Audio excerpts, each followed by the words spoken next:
नमस्कार। दिव्य योगासन की तरफ से आपका हार्दिक स्वागत है। महाकाल भैरव रहस्य। आज हम बात करेंगे महाकाल भैरव की, जिनकी उपासना हर तरह की विपत्ति, रोग तथा बड़े से बड़ा तांत्रिक प्रभाव को रोकने के लिए किया जाता है।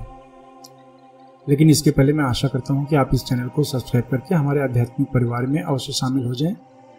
आपको सिर्फ इतना करना है कि नीचे दिया गया सब्सक्राइब बटन को क्लिक कर दें, जो कि बिल्कुल फ्री है।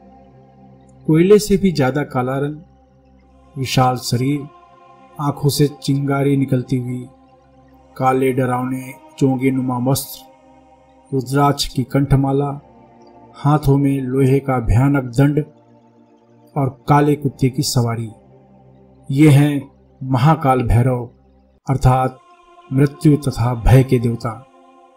उपासना की दृष्टि से भैरव तामसिक देवता माने जाते हैं। तंत्र शास्त्र में इनकी आराधना को प्रमुख माना गया है। वैसे हर जगह एक भयदायी और उग्र देवता के रूप में इनको मान्यता मिली हुई है। कहते हैं कि भैरव के उपासक की मनोकामना कभी भी अधूरी नहीं रहती। भूत प्रेत पिशाच तथा हर तरह की नकारात्मक ऊर्जा भगवान शिव के गढ़ों में आते हैं। दूसरे शब्दों में कहें कि दुनिया में जितनी भी प्रकार की तामसिक शक्तियां हैं, इन सबके सेनापति काल भैरव माने जाते हैं। इनके अपने 8 स्वरूप हैं जो अष्ट भैरव कहे जाते हैं। भगवान शिव प्रलय तथा संहार के देवता भी हैं, अतः विपत्ति, रोग, मृत्यु के समस्त दूत और देवता उनके अपने सैनिक हैं। इन सब गणों के अधिपति या सेना नायक है महाकाल भैरव। सीधी भाषा में कहें तो भय वह सेनापति है जो बीमारी, विपत्ति और विनाश के पीछे हमेशा ही दिखाई देता है। शिव पुराण के अनुसार मार्गशीर्ष मास के कृष्ण पक्ष की अष्टमी की दोपहर में भगवान शिव के अंश से भैरव की उत्पत्ति हुई थी। अतः इस तिथि को काल भैरव अष्टमी के नाम से भी जाना जाता है। इनकी अहमियत इस कलयुग में सबसे ज़्यादा इसलिए है कि इनकी उपासना के बिना काली, दुर्गा, चामुंडा प्रसन्न नहीं हो सकती। इनका प्रमुख मंदिर उज्जैन में है, जहाँ पर आज भी मदिरा यानी शराब का भोग लगाया जाता है। भैरव मंत्र के उच्चारण से बहुत से लाभ मिलते हैं, जैसे कि सभी देवियां यानी दुर्गा, चामुंडा तथा 10 महाविद्याएं बिना भैरव पूजन के सफल नहीं होती। सभी बीमारियां दूर हो जाती हैं। जिस जगह पर भैरव मंत्र का जाप होता है वहां का वास्तु दोष नष्ट हो जाता है, नजर दोष नष्ट हो जाता है, तंत्र बाधा समाप्त होने लगती है, भूत प्रेत जैसी नकारात्मक ऊर्जा शांत होने लगती हैं, परिवार का क्लेश समाप्त होने लगता है, चोरी तथा लूट लिए जाने का भय समाप्त होने लगता है, यात्रा का भय समाप्त होने लगता है, घर की सुरक्षा होने लगती है। मुकदमे में जीत के लिए काल भैरव की उपासना बहुत ही लाभदायक है। रुके हुए कार्य शुरू होने लगते हैं, हर तरह का भय नष्ट होने लगता है, प्रबल से प्रबल शत्रु भी शांत होने लगते हैं, हर तरह की विपत्ति से रक्षा होती है। ये मृत्यु के भय को समाप्त कर देते हैं। अब जानते हैं काल भैरव मंत्र का अभ्यास कैसे करें। ढीले ढाले वस्त्र पहनकर किसी भी आसन पर बैठ जाएं। कुछ लोग जमीन पर बैठ नहीं सकते हैं, इसलिए वे कुर्सी पर या सोफा पर बैठ जाएं।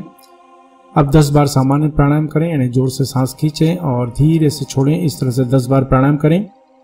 फिर अपने आज्ञा चक्र को यानी दोनों आंखों के बीच में पिंच करें और उस जगह पर ध्यान देते हुए ओम लम महाकाल भैरवाय ओम नमः, मैं फिर से रिपीट करता हूं, ओम लम महाकाल भैरवाय ओम नमः मंत्र का उपांशु जाप करें, यानी बुदबुदाकर जाप करें। इस तरह से इस मंत्र का जाप 10 मिनट तक नियमित करना है और 41 दिन तक नियमित रूप से इस मंत्र का जाप करें।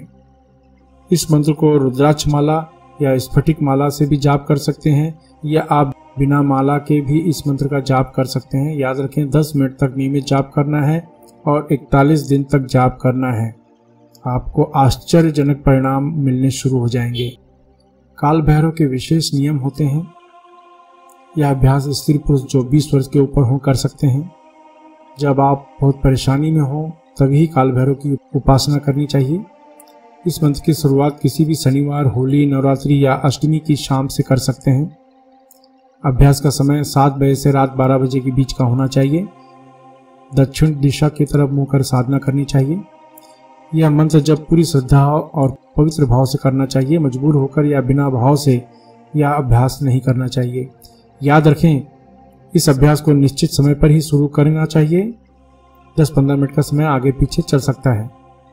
महिलाएं मासिक धर्म की वजह से 4-5 दिन का गैप करें और फिर आगे कंटिन्यू कर सकती हैं।